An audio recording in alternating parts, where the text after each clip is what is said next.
할렐루야, 반갑습니다. 주님 한 분만으로 만족하고 주님 한 분만으로 기뻐하는 그런 우리 모두가 되기를 간절히 소망합니다. 우리 옆에 계신 뒤에 계신 성도님들과 인사 한번 나눠볼까요? 당신이 있기에 기쁨이 넘칩니다. 당신이 있기에 기쁨이 넘칩니다.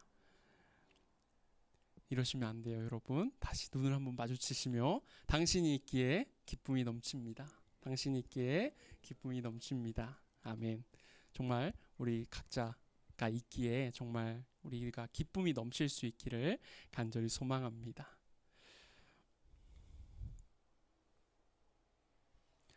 성도 여러분, 우리가 살아가면서 기쁨이 넘치는 삶을 살아간다는 것 참 좋은 일이죠. 그리고 우리는 그렇게 기쁘게 살아가기를 누구나 바라고 있습니다. 우리가 기쁨이라는 감정을 느끼기 위해서는 우리 각자가 가진 그 욕구가 충족될 때, 또한 어떠한 누군가의 존재가 있을 때 우리는 우리 마음 가운데 기쁨이라는 그런 감정이 생겨나게 됩니다. 누군가 여러분들에게 기쁘게 사시겠습니까? 이렇게 질문한다면 여러분들은 기쁘게 사시겠습니까? 아니면 여러분 슬프게 사시겠습니까? 이렇게 물어온다면 여러분은 어떤 대답을 하시겠습니까? 어떨 것 같아요? 기쁘게 산다고 대답하겠죠? 아마 제가 생각하기에는 모든 사람은 누구나 저 기쁘게 살고 싶어요 라고 대답하지 않을까 싶습니다. 아마 모든 세상의 사람들은 기쁘고 행복하게 살기를 바랄 것입니다. 그렇다면 여러분들이 기쁘게 사시기 위해서 무엇을 하고 계십니까? 많은 사람들이 기쁘게 살기 위해서 어떠한 행위 같은 것을 하게 될 거예요. 예를 들면 취미 활동 같은 것들을 통해서 삶의 활력을 얻고 답답했던 그 내 삶의 시간들 가운데 어떠한 조금의 숨통이 트이는 것을 느끼며 그 안에서 기쁨을 찾곤 합니다.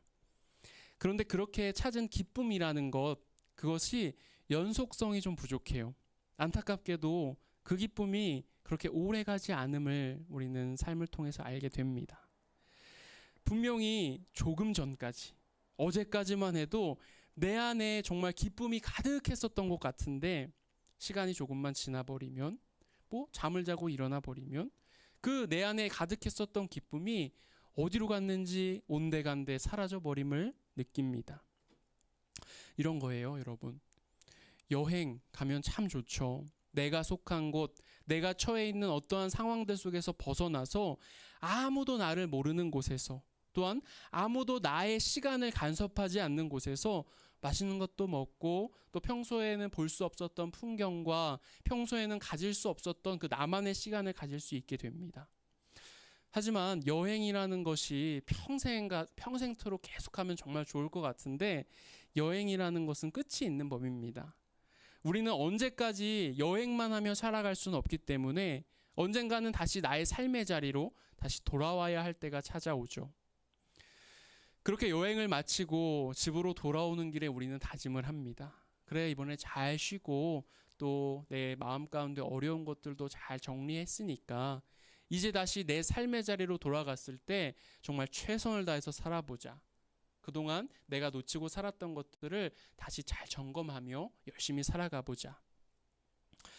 근데 우리가 언제 그렇게 다짐을 했었냐는 듯 다시금 우리는 삶의 자리로 돌아왔을 때 우리 삶의 그 무게의 짓눌림을 우리는 보게 됩니다. 그렇게 우리는 여행에서의 행복, 또 아니면 음식을 통한 행복, 또 친구와의 만남을 통한 재미 등과 같은 것들을 통해서 기쁨을 느끼지만 그 기쁨은 아주 잠시 동안 반짝거리는 그런 기쁨이라는 것을 우리가 알고 있습니다. 그런데 여러분들만 그런 것은 아니에요. 저도 마찬가지고요. 우리가 그렇게 나의 그런 모습에 실망하지 않아도 괜찮을 것 같습니다. 성경에 보면요, 우리들만 그랬던 것이 아니라 이스라엘 백성들 또한 그랬던 것을 보게 됩니다.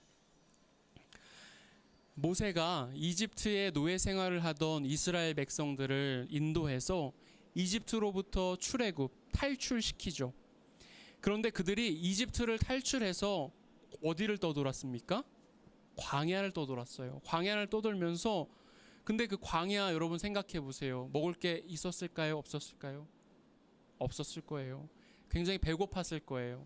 배고픔이 그렇게 극에 달했을 그때에 그들은 하나님께서 베푸신 놀라운 음식을 만나게 되었고 또한 그 하나님께서 베풀어 주신 그 음식을 통해서 기쁨을 느끼게 됐습니다. 그 음식이 무엇이냐 하면 만나라는 것이죠. 그 만나라는 것은 그들이 이전에는 본 적도 먹어본 적도 없던 그러한 것이었습니다. 출애굽기 16장 31절 말씀에 보면 그들이 만나를 접하고 나서 그 만나에 대해 이렇게 이야기하고 있음을 보게 됩니다. 출애굽기 16장 31절 말씀입니다. 이스라엘 족속이 그 이름을 만나라 하였으며 가시 같고 같이 희고 맛이 꿀 섞은 과자 같았더라. 그들은 집 만나라는 것이 어떤 음식인지는 잘 몰랐지만 그것을 먹어보니 그 맛이 꿀 섞은 과자와 같았다라고 이야기하고 있어요. 이스라엘 백성들이 먹은 이 만나라는 것이요, 맛있어서 만나가 아니에요. 굉장히 웃음 포인트인데 여러분들, 맛있어서 만나가 아닙니다. 이 만나라는 말은요, 히브리어로 이게 무엇이냐라는 말입니다. 그들이 처음 접하여 먹게 되는 이 음식이 너무나 놀랍고 또 신기했기 때문에 마치 꿀 섞은 과자와 같았기 때문에 그들은 이것에 감탄하며 이게 무엇이냐라는 이러한 이름을 붙인 것이죠. 그 정도로 이 만나라는 것이 그들에게는 그 광야에서의 배고픔을 해결해 줄 수 있는 그러한 음식에서 더 나아가서 꿀 섞은 과자와 같은 맛이 나는 아주 맛있는 것이었기에 정말 그들 안에는 기쁨이 넘쳤을 것입니다. 행복했을 것 같아요. 그들은 날마다 아침이 돼서 이제 밖을 보면 어떠한 특별한 노력을 하지 않더라도 그들 모두가 충분히 먹을 수 있는 양의 만나가 매일매일 새롭게 제공되었습니다. 지금 이스라엘 백성들이 출애굽을 해서 있는 곳이 어디라고 했습니까? 광야라고 했습니다. 사막이라고 했어요. 풀 한 폭이 자라지 않는 그곳에서 배고픔 가운데 신음하던 그들에게 만나는 그들을 향한 값없이 주신 하나님의 선물이었던 것입니다. 그러니까 그들이 만나를 먹으면 얼마나 기뻤겠어요.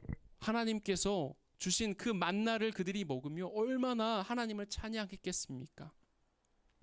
그런데 여러분, 우리의 기쁨도 그렇게 오래가지 않는 것처럼 이 이스라엘 백성들의 기쁨도 오래가지 않았습니다. 불과 얼마 안 가서 그들은 불평하기 시작해요. 민수기 11장에 보면 그들은 이렇게 이야기하고 있습니다. 함께 읽어봅니다. 민수기 11장 4절로 6절 말씀입니다. 그들 중에 섞여 사는 다른 인종들이 탐욕을 품음에 이스라엘 자손도 다시 울며 이르되 누가 우리에게 고기를 주어 먹게 하랴.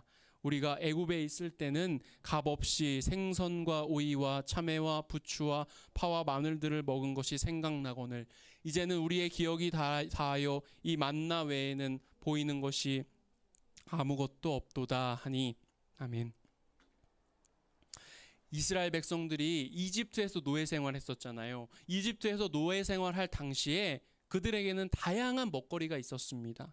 하지만 그것들은 그들이 값없이 얻을 수 있었던 그러한 먹거리, 음식이 아니라 그들이 이집트 사람들의 아래에서 그들에게 종속되어진 노예로서 강제로 일을 하며 얻을 수 있었던 그러한 것들입니다. 근데 여러분, 하지만 지금 이들에게, 광야 생활하고 있는 이들에게 만나라고 하는 하나님께서 정말 값없이 주신 그 맛있는 음식, 그것이 있음에도 불구하고 그들은 이 말씀을 보면 지난 힘겨운 노예 생활을 통해서 먹었던 그 음식을 그리워하고 있는 그런 모순에 빠진 것을 우리는 보게 됩니다. 하나님이 값없이 그들에게 주신 그 만나라는 것을 먹음으로 노예에서 해방된 자유와 하나님이 베푸시고 공급해 주신 그 은혜의 기쁨을 누렸었는데 그것이 얼마 안 가서 그들에게는 이제 더 이상 기쁨의 그러한 대상이 아니라 불평거리가 되었음을 우리는 보게 됩니다. 저는 오늘 말씀을 준비하면서 전 생각해 봤어요. 과연 나를 기쁘게 하고 있는 것은 무엇이 있을까? 라는 생각을 해봤습니다. 뭐 여행이나 먹을 것이나 이런 거 말고 조금 길게 지속적인 연속성이 있는 그러한 기쁨의 이유가 뭐가 있을까 생각해 보았는데요. 생각해 보니 아무래도 저에게는 사람이었습니다. 아마도 사람은 서로 감정을 나누고 또 그 마음을 교감할 수 있기에 그 마음이 좀 오래가지 않나 싶습니다.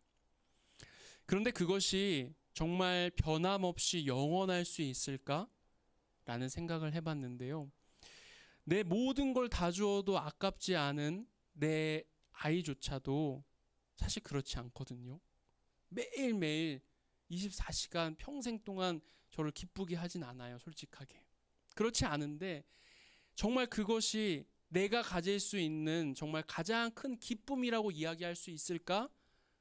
정말 변함없이 영원한 기쁨을 얻을 수 있는 그런 것은 무엇이 있을까? 라는 그런 생각을 해봤습니다. 저는 오늘 여러분들에게요, 좋은 한 분을 소개해 드리려고 해요. 제가 소개해 드리는 이분은요, 여러분들이 오늘 이 말씀을 통해서 정말 알게 되기를 바라고, 또한 이분을 통해서 얻게 되는 그분이 주시는 그 영원한 기쁨을 우리 모두가 누리며 살아갈 수 있게 되기를 간절히 소망합니다. 이분을 사귀면요, 영원히 기쁩니다. 왜냐하면요, 이분은 변함이 없으신 분이시기 때문이에요. 이분은 변함이 없으시기 때문에 이분과 사귀면, 그렇기 때문에 우리는 영원토록 기쁠 수 있습니다. 그런데 우리는 이분의 모든 것을 다 알지는 못해요. 다 알 수가 없습니다. 그렇기 때문에 이분은 우리에게 늘 새롭게 다가오시는 분이십니다. 그래서 우리는 매일매일 이분의 새로운 모습을 만나며 또한 기쁨을 얻을 수 있는 것입니다. 이분을 만나면, 이분을 그리고 사귀면 우리는 영원히 기쁠 수 있습니다. 우리로 하여금 영원한 기쁨을 누릴 수 있게 하시는 분, 그분은 어떤 분인가? 오늘 본문 요한일서 1장 1절부터 4절에서 소개하는 분이 바로 그분이십니다. 우리 요한일서 1장 1절로 4절 말씀 한 목소리로 읽어봅니다. 태초부터 있는 생명의 말씀에 관하여는 우리가 들은 바요, 눈으로 본 바요, 자세히 보고 우리의 손으로 만진 바라.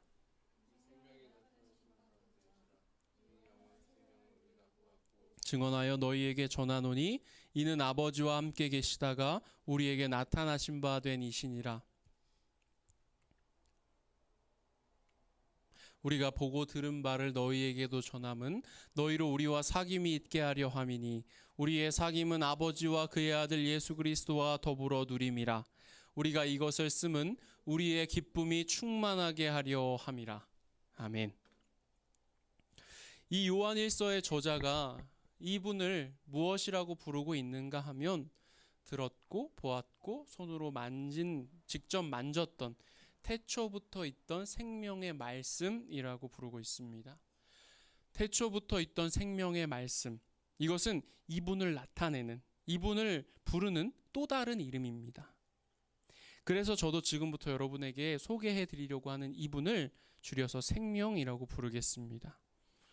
이 생명은 영원한 분이에요. 태초부터 계시고 지금도 계시며 또한 앞으로도 계실 분. 그래서 이분이 영원한 생명입니다. 생명이신 이분이 우리와 함께 하시기 위해 이 땅에 오셨습니다. 들었고 보았고 또 손으로 직접 만져볼 수 있게, 우리와 사귀고 우리와 교제할 수 있게 그 영원한 생명이 우리와 같은 모습으로 이 땅 가운데 오신 것입니다. 이분은요, 결코 가공된 이야기 속에 등장하는 그러한 인물이 아닙니다. 실제로 진짜로 이 땅에 오신 그런 분입니다.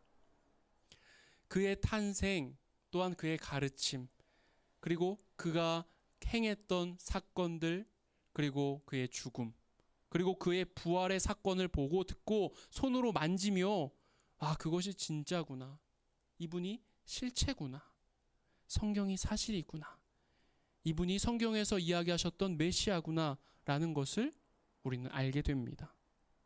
그분이 누구십니까? 그분은 바로 예수 그리스도이십니다. 태초부터 있는 생명의 말씀이라 불렸던 그분의 이름이 바로 예수 그리스도입니다. 이 요한일서의 저자는 예수 그리스도를 보았고 또한 그와 진정으로 함께한 사람이었습니다. 함께할 때 가까워질 수 있고 함께할 때 비로소 나눌 수 있게 되죠. 함께한다는 것, 그것이 바로 사귐입니다.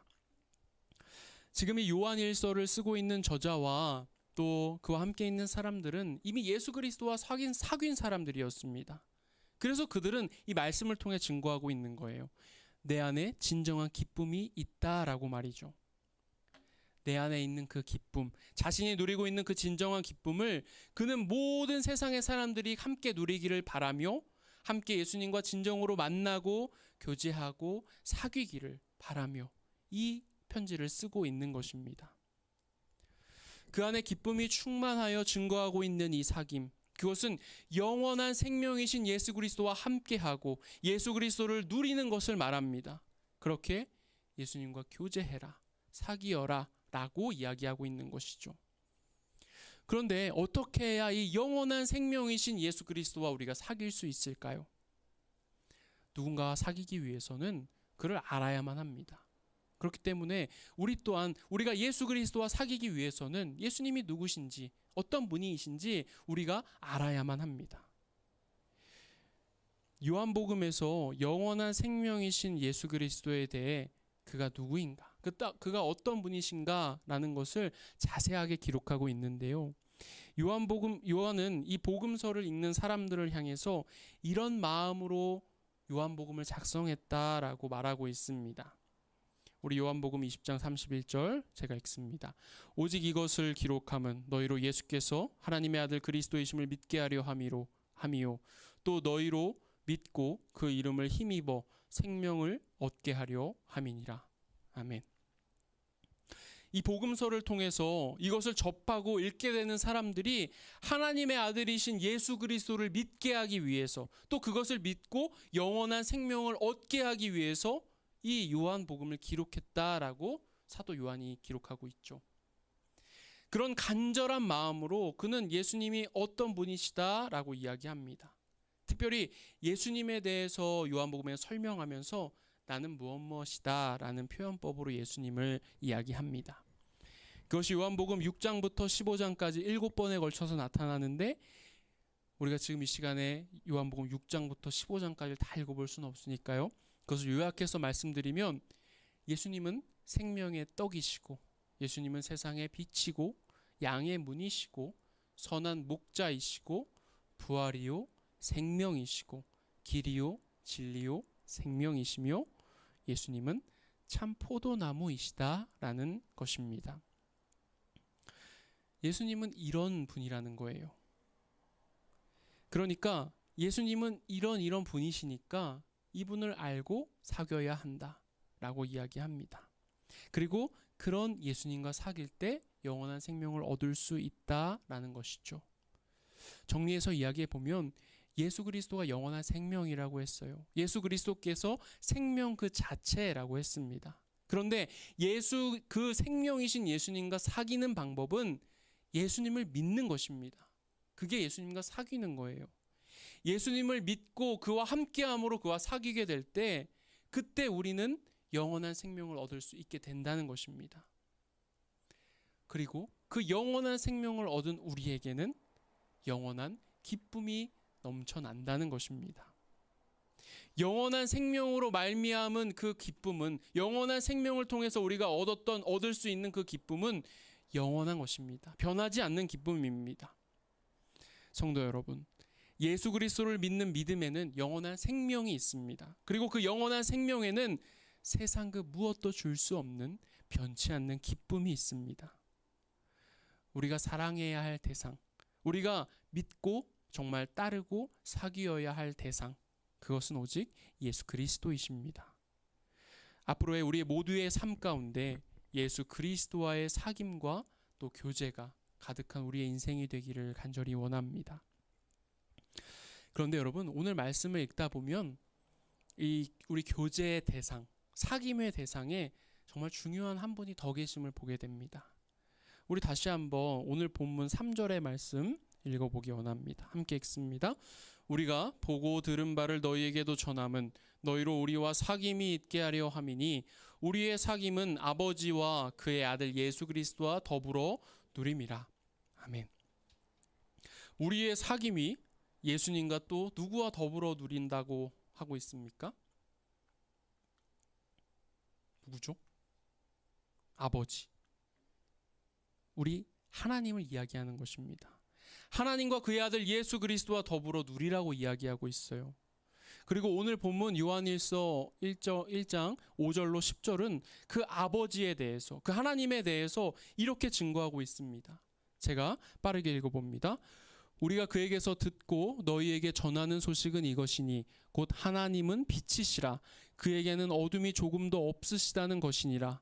만일 우리가 하나님과 사귐이 있다 하고 어둠에 행하면 거짓말을 하고 진리를 행하지 아니함이거니와 그가 빛 가운데 계신 것 같이 우리도 빛 가운데 행하면 우리가 서로 사귐이 있고 그 아들 예수의 피가 우리를 모든 죄에서 깨끗하게 하실 것이요 만일 우리가 죄가 없다고 말하면 스스로 속이고 또 진리가 우리 속에 있지 아니할 것이요 만일 우리가 우리 죄를 자백하면 그는 미쁘시고 의로우사 우리 죄를 사하시며 우리를 모든 불의에서 깨끗하게 하실 것이요 만일 우리가 범죄하지 아니하였다 하면 하나님을 거짓말하는 이로 만드는 것이니 또한 그의 말씀이 우리 속에 있지 아니하니라.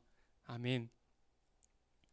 제가 앞에서 예수님을 소개할 때 예수님을 생명이라고 불렀었어요. 생명은 예수님의 별명과도 같은 예수님의 또 다른 이름이라고 여러분께 말씀드렸습니다. 그런데 이번에는 하나님을 소개하며 하나님을 빛이다라고 이 말씀에서 부르고 있습니다. 하나님은 빛이시다. 우리는 빛을 내는 존재가 아니라 빛을 받는 존재들입니다. 하지만 하나님은 빛을 받는 분이 아니시죠. 하나님은 그분 자체가 빛이세요. 그렇기 때문에 하나님에게는 어둠이 존재하지 않습니다. 빛과 어둠이 함께할 수 없는 이치죠. 즉 하나님은 어둠이 없으신, 죄가 없으신 분이시기에, 거룩하신 분이시기에 하나님과 죄가 함께할 수 없다는 것입니다. 아까 예수님을 믿고 함께함으로 사귀게 될 때 그때 우리가 영원한 생명을 얻게 된다라고 했었는데 그렇다면 빛이신 하나님과 우리가 사귀게 될 때 사귀려면 우리는 어떻게 해야 할까요? 하나님과 사귀면 우리가 어떻게 될까요? 생명이신 예수님과 사귈 때 영원한 생명과 영원한 기쁨을 얻었던 것 같이 빛이신 하나님을 우리가 사귀게 될 때 우리는 빛을 얻게 됩니다. 그 빛이라는 것, 그것은 거룩함을 이야기하는데요. 하나님과 사귀게 될 때 우리가 그 거룩함을 받게 된다는 것입니다. 빛과 어둠이 공존할 수 없다고 했어요. 거룩함과 죄가 공존할 수 없습니다. 그렇기 때문에 그 거룩함이 하나님께서 비춰주시는 그 빛이, 그 거룩함이 우리에게 있게 된다면 우리 안에 있는 죄가 사라지게 되는 것입니다. 그렇게 우리는 빛이신 하나님과 닮아가고 또한 하나님께 물들어가는 것이죠. 우리 오늘 아까 좀 전에 읽었던 6절과 7절 말씀 다시 한번 읽어봅니다. 함께 읽습니다.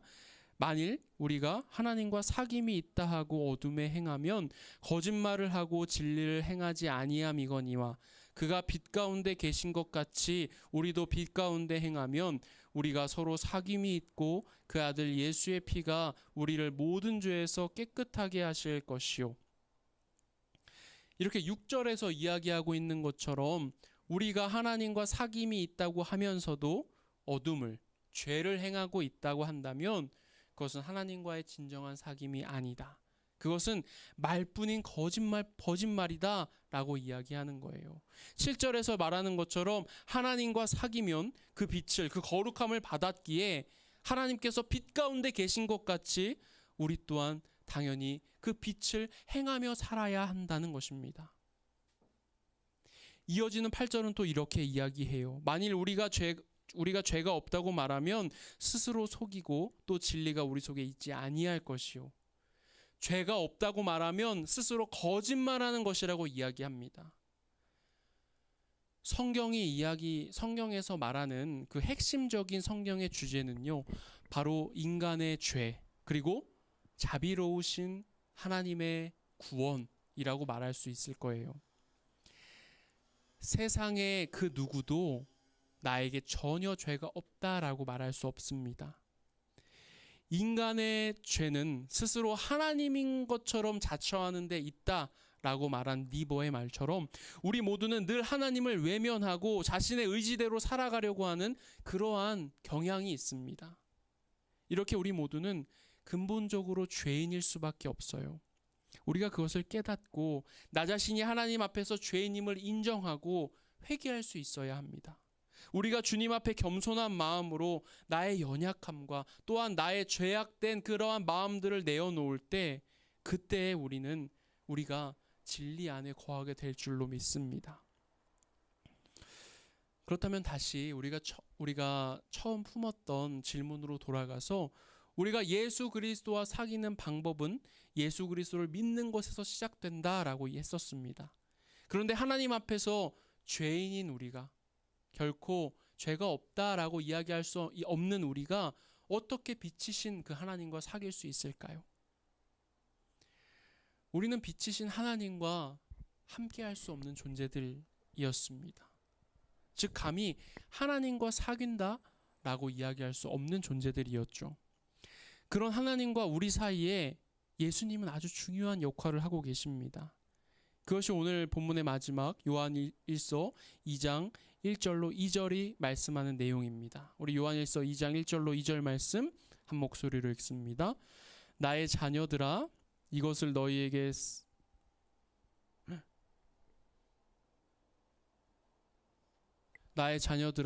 내가 이것을 너희에게 쓰면 너희로 죄를 범하지 않게 하려 함이라. 만일 누가 죄를 범하여도 아버지 앞에서 우리에게 대언자가 있으니 곧 의로우신 예수 그리스도시라. 그는 우리 죄를 위한 화목제물이니 우리만 위할 뿐 아니요 온 세상의 죄를 위함이심이니라. 아멘. 우리가요 죄로부터 자유하다면 참 좋을 텐데 그것이 어렵습니다. 사실 우리 인간은 죄로부터 자유하기란 불가능한 존재들입니다. 그런데 우리가 믿어서 사귀게 된 그 예수 그리스도, 그분이 하나님 앞에서 죄인된 우리를 변호해 주신다고, 우리의 대언자가 되어 주신다고 이야기합니다.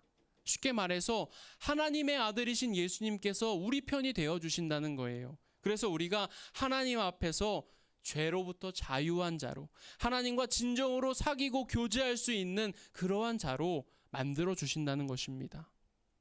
그럴 수 있는 이유, 그것은 무엇인가요? 예수님이 우리 죄를 대신 지셨기 때문에, 예수님이 우리 대신에 화목 제물이 되셨기 때문에 그것이 가능한 것입니다. 이것이 바로 오늘 말씀을 통해서 하나님께서 우리 애들에게 주시는 복음, 기쁜 소식입니다. 오늘 우리는 세상에 줄 수 있는 잠깐의 기쁨이 아니라 영원한 기쁨을 주실 수 있는 분을 함께 만나보았습니다. 그분이 누구십니까? 그분은 바로 예수 그리스도이십니다. 우리는 예수 그리스도와 사귐으로 영원하고 참된 생명을 주는 빛이시며 기쁨을 주시는 하나님 앞으로 나아갈 수 있습니다. 그리고 하나님께서 주시는 그 영원한 기쁨을, 변함없는 그 기쁨을 경험하고 누리며 살아갈 수 있습니다. 사랑하는 성도 여러분, 여러분은 정말 그분과 사귀고 싶지 않으십니까? 그분과 함께 해보고 싶지 않으십니까? 우리가 정말 예수 그리스도를 나의 구주로 믿고 고백하고 그분과 함께 할 수 있기를 간절히 소망합니다. 그리고 그 믿음을 시작으로, 그 고백을 시작으로 예수님과 사귀며 살아갈 수 있게 되기를 바랍니다. 그래서 누군가 야 너는 뭐 아무 일도 없는데 왜 그렇게 맨날 기쁘니?